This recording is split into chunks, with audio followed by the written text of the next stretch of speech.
네, 전해드린 것처럼 지난 토요일 충남 천안시 패션 물류센터에서 화재가 발생해 사흘째 진화 작업이 이어지고 있습니다. 건물 붕괴 위험 때문에 완진까지 시간이 더 걸릴 걸로 전망이 되고 있는데요. 자세한 내용 전문가와 함께 짚어보겠습니다. 공하성 우석대 소방방재학과 교수님 연결해 보겠습니다. 나와 계십니까? 네, 공화성입니다. 네, 교수님. 지금 상황을 정리를 해보자면 진입로가 조금은 확보가 더 됐고 그래서 잔불 진화의 속도를 내고 있는 상황이라고 하는데 좀 진화 작업의 속도가 날 걸로 보고 계시나요? 현재 현장의 가장 큰 변수는 그 잔존 연료 그리고 무너진 구조물인데요. 건물 일부가 붕괴된 상태로 쌓여 있어서 산소 공급이 불규칙하게 이루어지고 있습니다. 예. 그리고 내부에 남아있는 어류라든가 신발류가 연소하면서 곳곳에서 불씨가 다시 되살아날 수 있는 거거든요. 그래서 이런 문제 때문에 그 내부의 산소가 유입되는 지점에서는 재발화가 반복될 가능성이 매우 높기 때문에 예. 소방 당국의 잔불 정리 작업이 시간이 걸릴 수밖에 없는 그런 상황입니다. 네. 이 물류센터의 규모가 축구장 27개 넓이를 합친 것과 맞먹는다고 합니다. 상당히 이제 넓은 상황인 건데 그렇기 때문에 이제 군데군데에서 불씨가 계속 살아나고 있다고 해요. 완진까지 일주일 정도 걸릴 거다라는 전망도 있는데 어떻게 전망하고 계십니까? 네, 이 정도 규모라면 일주일 이상 소요될 가능성도 충분히 있습니다. 예. 단순한 이것은 그 면적의 문제가 아니라 네. 내부의 가연물 양이 또 엄청나게 많습니다. 그리고 이 적재 구조 때문입니다. 이 문이 무너지고 골재가 휘어진 상태에서 층층이 쌓인 어류와 박스 더미는 일종의 지하 화재처럼 잔불이 많이 남아 있습니다. 속불이라고 네. 하는 것이죠. 그래서 이런 화재는 겉보기에는 불이 꺼진 것처럼 보여도 내부 심부 온도가 매우 높습니다.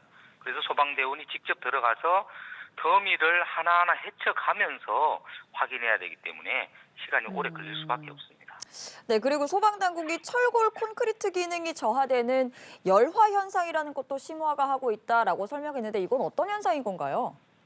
네, 그 철골 구조물은 보통 이제 600도씨를 넘어가면 강도가 급격히 떨어지는 이런 특징을 보입니다. 네. 이 콘크리트 역시 열에 취약해서 내부 수분이 전기압을 받으면서 이제 열화 현상이 발생되는 것이죠. 그래서 이번 물류센터처럼 장시간 고온에 노출된 건물은 이미 구조적 신뢰성이 상당히 약화되어 있습니다.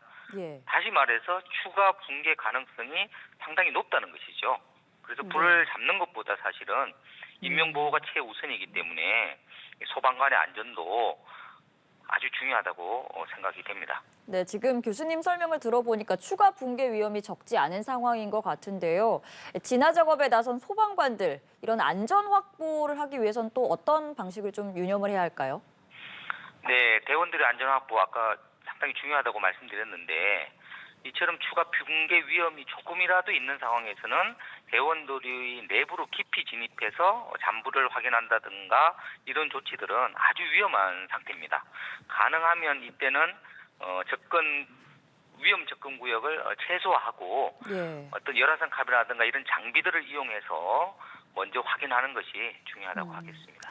잔불 정리가 굉장히 어렵고 안전도 이제 우려가 되는 상황이기 때문에 조심해서 진화 작업을 진행할 수밖에 없는 상황인 것 같아요. 경찰은 이 불이 완전히 꺼지는 대로 국립과학수사연구원과 함께 원인을 밝혀내기 위해서 감식을 진행하려고 하고 있는데 그런데 지금 저희가 영상으로도 보여드리고 있지만 소실 정도로 봤을 때 화재 원인을 좀 찾기도 어려울 것 같은데 이 부분은 어떻게 보고 계십니까? 네. 사실은 화재 원인을 확인하는 것은 정말 어려운 겁니다. 일반적으로는 화재 원인을 조사하는데 한 일주일에서 많게는 또 한 달 정도 걸리는 경우인데요. 일반적인 물류창고의 화재를 보면 정기적 요인, 정기 화재인 경우가 상당히 많았습니다. 예. 멀티탭에서 화재가 발생했다든지 아니면 전선과 전선 사이에 어떤 전기 불꽃이 튀면서 그것이 가연물에 옮겨 붙어서 화재가 발생했다든지 이런 원인이 상당히 높기 때문에 이런 부분을 집중적으로 조사할 필요가 있겠습니다. 알겠습니다. 대규모 물류센터에서 이렇게 큰 화재가 발생한 만큼 인근 지역의 2차 피해도 우려가 되고 있는데 이미 산단 인근의 공장, 창고 같은 곳에서는 전기도 끊겼다고 하고요. 또 농경지에서는 분진 피해가 발생한 것으로 파악이 되고 있습니다.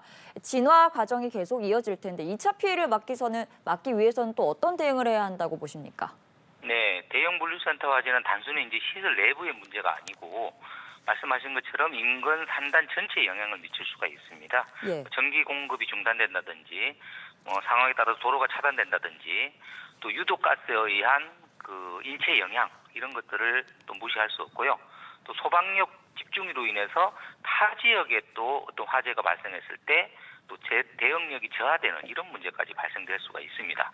그래서 이런 2차 피해를 막기 위해서는 주변의 공장이라든가 창고에 대한 정기라든가 설비 점검을 다시 한번 철저히 할 필요가 있고요. 예. 그리고 유해가스라든가 초미세먼지 농도 이런 것들을 측정을 하고 인근 지역에 아파트라든가 어떤 그 주택이 있다고 하면 창문을 닫고 공기청정기가 있다면 공기청정기도 틀어서 환기를 실내가 잘 환기되도록 하는 조치들이 필요하겠습니다.